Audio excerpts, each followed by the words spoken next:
بسم اللہ الرحمن الرحیم۔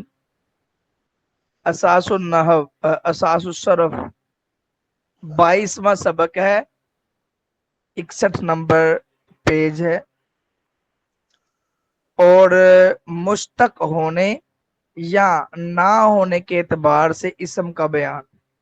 اچھا، مشتق جو ہوتا ہے نا، مشتق ہونے یا نہ ہونے، مشتق سے مطلب ہوتا ہے کہ جس سے آگے چیزیں بنتی ہوں اور وہ خود بھی کسی نہ کسی سے بنا ہوا ہو۔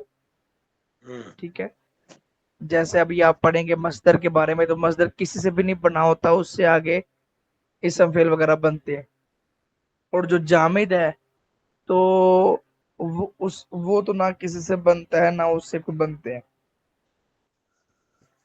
مشتق جو ہے، مشتق ہونے یا نہ ہونے کے اعتبار سے اسم کا بیان، یعنی اسم سے آگے اسم چلے گا یا نہیں چلے گا، یا اس سے آگے فعل بنے گا یا نہیں بنے گا، اس اعتبار سے اسم کا بیان ہے۔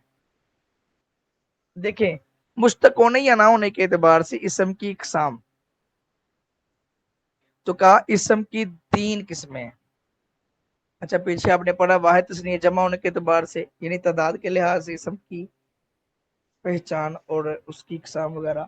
تو یہاں پر مشتق ہونے یا نہ ہونے کے اعتبار سے اسم کی اقسام ہے۔ سب سے پہلی قسم ہے مصدر۔ اچھا، مصدر کیا ہوتا ہے؟ مصدر وہ ہوتا ہے کہ جو خود تو کسی سے نہیں بنا ہوتا، لیکن اس سے آگے بہت سارے اسم فعل وغیرہ بن جاتے ہیں۔ نہیں، وہ خود نہیں کسی سے بنا ہوتا، لیکن آگے کسی نہ کسی سے کچھ بنا لیتا ہے۔ اور مشتق جو ہوتا ہے یہ مصدر سے ہی بنتا ہے۔ اور جامد جو ہوتا ہے یہ نہ تو خود کسی سے بنا ہوا اور نہ اس سے آگے کچھ بنتے ہیں۔ ان کی تعریفات دیکھیں۔ اچھا، سب سے پہلے مشتق کی کچھ اقسام یہاں پر بیان کی ہیں کہ جو اسما مشتق ہوتے ہیں مصدر سے، اس میں فاعل ہے، اس میں مفعول ہے، صفت مشبہ ہے، اس میں تفضیل، اس میں ظرف، اس میں اعلیٰ، اس میں مبالغہ۔ ویسے تو ان کا ذکر ابھی آگے بنا ہے، صفت مشبہ کا ذکر آگے آنا ہے، اس میں فاعل، اس میں مفعول کا ذکر آگے آنا ہے، اس میں تفضیل، ظرف، اعلیٰ، مبالغہ، یہ سب کا ذکر ابھی آگے آنا ہے۔ تو جہاں پر یہ آئیں گے پھر وہاں پر انشاءاللہ الکریم ان کے بارے میں بتا دیا جائے گا۔ آج ان کی تعریفات دیکھیں۔ مصدر کا معنی ہوتا ہے نکلنے کی جگہ۔ اب نکلنے کی جگہ کا مطلب ہے کہ مصدر خود کسی سے بنا ہوا تو ہے، لیکن ساتھ میں اس سے بھی آگے جو ہے وہ کلمات بنتے ہیں۔ مصدر کی تعریف وہ اسم ہے جس سے دوسرے کلمات تو بنتے ہیں لیکن وہ خود کسی سے نہ بنا ہوا ہو، جیسے دربن۔ اب اس کا معنی تھا مارنا۔ اب یہ ایک مصدر کی یہ بھی پہچان ہے کہ اس کا ترجمہ کرتے وقت آخر میں نہ آئے گا۔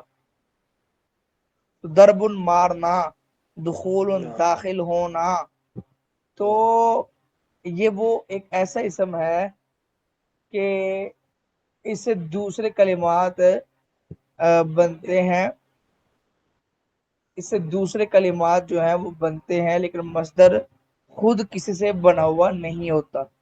دخول داخل ہونا، یہ ایک مسجد تو ہے، سوری، دخول ان کا معنی ہوتا ہے داخل ہونا، یہ مصدر تو ہے لیکن یہ کسی سے نہیں بنتا۔ ہاں، اس سے آگے کچھ اسما وغیرہ بن سکتے ہیں، افعال بن سکتے ہیں۔ آگے ہے مشتق۔ مشتق کا معنی ہوتا ہے نکالا ہوا، یعنی وہ پہلے مصدر سے نکالا ہوا ہے اور مصدر سے آگے پھر اس سے مزید مصدر سے جب اس میں مشتق نکلتا ہے تو پھر اس کو آگے مزید پھیرا جاتا ہے اور اس سے اس میں فاعل، اس میں مفعول وغیرہ بنتے ہیں۔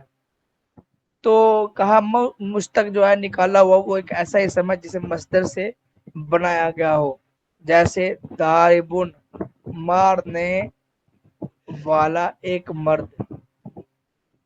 اب داربن جو ہے یہ مارنے والا ایک مرد ہے، تو اگر ہم اس کو مارنے والا ایک مرد